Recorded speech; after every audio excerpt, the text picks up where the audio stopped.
नमस्कार दोस्तों। अपने परिस्थितियों को दोष देना कहानी का शीर्षक है।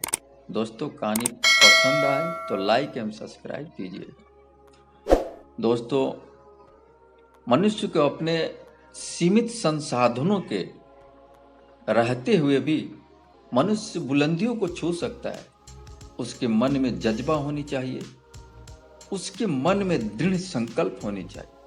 कुछ लोग हमेशा अपने सीमित संसाधनों को ही दोष देते हैं कि मेरे पास काश ये होता तो मैं ये कर लेता, मेरे पास वो नहीं है, मैं नहीं कर पाऊंगा। अपने अंदर परिस्थितियों की, समस्याओं की जकड़ में इंसान इतना उलझ जाता है कि वो कुछ सोच ही नहीं पाता है। परंतु दोस्तों, इस कहानी को सुनने के बाद आपकी आंखें खुल जाएगी। काफी समय पहले की बात है दोस्तों, एक आदमी रेगिस्तान में फंस गया था। वह मन ही मन अपने आप को बोलता रहता था कि मैं कितनी अच्छी और सुंदर जगह पे हूं। अगर यहां पानी होता तो कितने अच्छे अच्छे पेड़ पौधे उग रहे होते।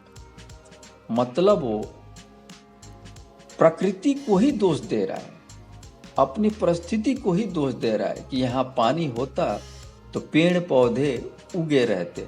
मतलब वो रेगिस्तान को ही दोषी दे रहा था। परंतु वह यह नहीं सोच पा रहा था कि जो भी है, जैसा भी है, उसमें ही हमें समन्वय करके चलना है। शायद उसकी बात को ऊपर वाला सुन रहा था।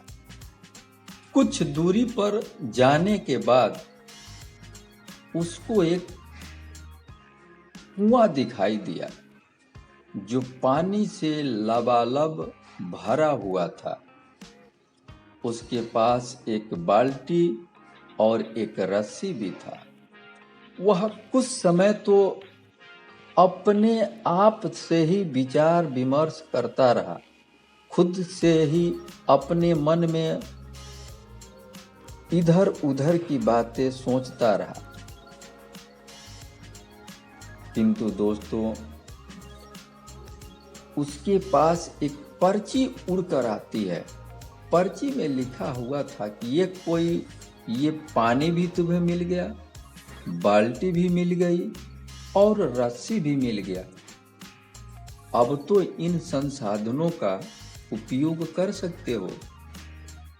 अब वो आदमी सोचने लगा, हाँ, ये तो मुझे सब कुछ मिल गया, अब तो मुझे कुछ ना कुछ करना ही होगा, अब तो मुझे यहाँ पेड़ लगाना ही होगा। कहने का मतलब ये है दोस्तों, जो भी हमारे पास सोर्सेस हैं, उतना ही में ही हम कुछ ना कुछ करने के लिए सोचना चाहिए। हमें इस तरह नहीं सोचना चाहिए कि हमारे पास तो ये है नहीं, मैं ये कर नहीं सकता। अपनी नाकामी को छिपाने के लिए संसाधनों को, अपने परिस्थितियों को, अपने दुखों को अपने ऊपर हावी नहीं होने देना चाहिए।